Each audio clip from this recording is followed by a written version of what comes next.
Questions from JP Hornstra. Go ahead, JP. Hey, Billy, how are you? Hey, JP, how are you? Good. You want to explain that drawing in the back? Is that your strategy? Yeah, that was our pre-draft way of trying to figure things out. Very abstract. What can you tell us about Mr. Rushing? Well, I think first off, we think he's extremely talented, of course. We really believe that the catching outcome is going to be possible and is really going to be a path he can do. We love his strength. We love his athleticism. We thought he could hit with power and control the zone. And maybe a little underappreciated kind of because of he sat behind Henry Davis last year. We thought the cake was the first sign of how good a player he is. And it kind of rolled into the fall and spring. And, we're excited to get like a left-hand hitting catcher with power and who controls the zone. It's just something we're really excited about.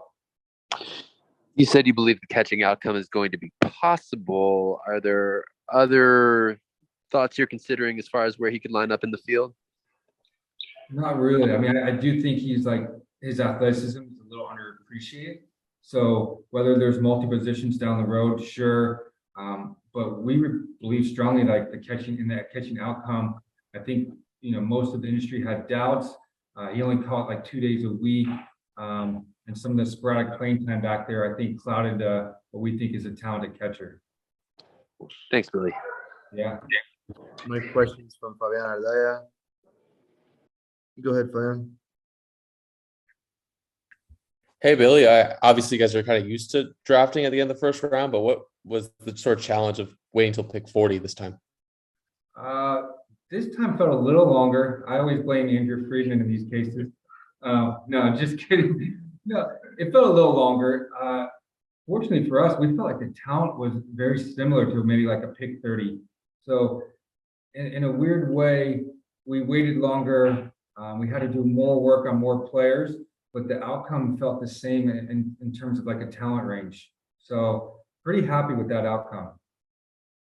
And you kind of alluded to it there. I mean, obviously Henry Davis, Will Smith, quite a catching pipeline at Louisville. And what is it that sort of you like about how that program approaches the position and fits what you guys do? Well, I think the number one thing they do is they recruit and get the right players on campus. So I give them credit. They must have a good scouting eye because they continue to find these type of athletes back there that we really love.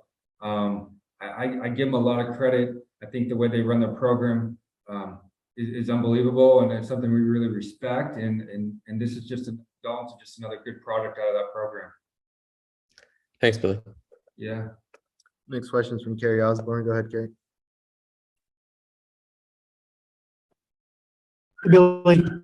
Hey, Kerry. Obviously, in your time with the Dodgers, the development is great.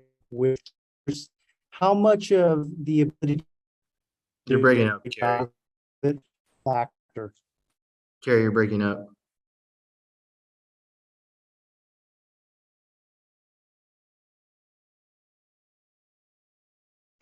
We'll try you again.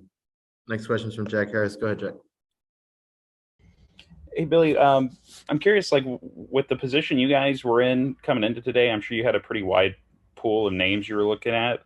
Just kind of where was Dalton? Kind of what was your guys' advance report on him? And what were the things that stuck out even coming into today that appealed to you guys the most? Yeah, I mean, I think, in terms of how we looked at our board and realistic outcome, Dalton was one of our primary targets of, okay, like we like him a lot and we think he can get there. And it worked, it happened. So we're super excited. Again, man, I think that, the left-hand hitting power catcher is like an old scouting cliche, but I do think it holds true. But there's some truth to it.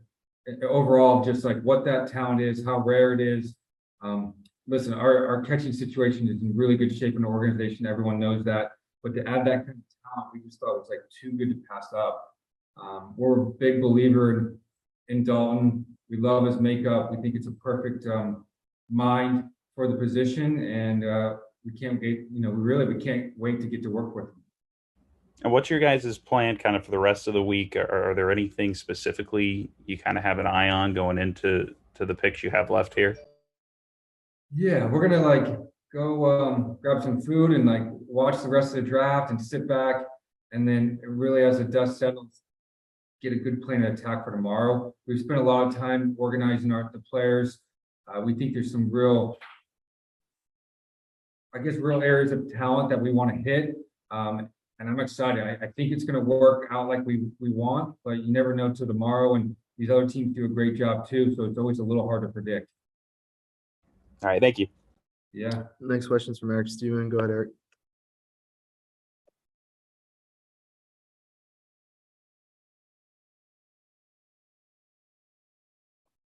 Go ahead, Eric. So your connection with Louisville, obviously you mentioned Will Smith being a catcher, but also Bobby Miller came out of there. You drafted Devin Mann.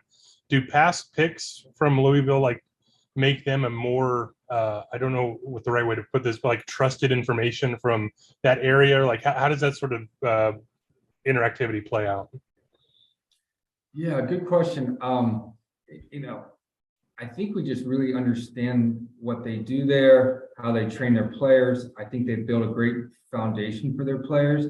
I think we usually know what type of person we're getting. Again, really give them a lot of credit for what they do and the type of players and people they develop. It really, I know like it sounds like we're going to the Louisville well a lot. It just kind of happened this time. It definitely helps with past success. More in the way of like exactly knowing what type of player and person you're getting, and it just matches up exactly what we think, and that helps you build a little more confidence the next time you take a player from a school or university. So it's a little coincidental, but again, like excited to have them and really respect that program and just the type of players that they develop. Thanks.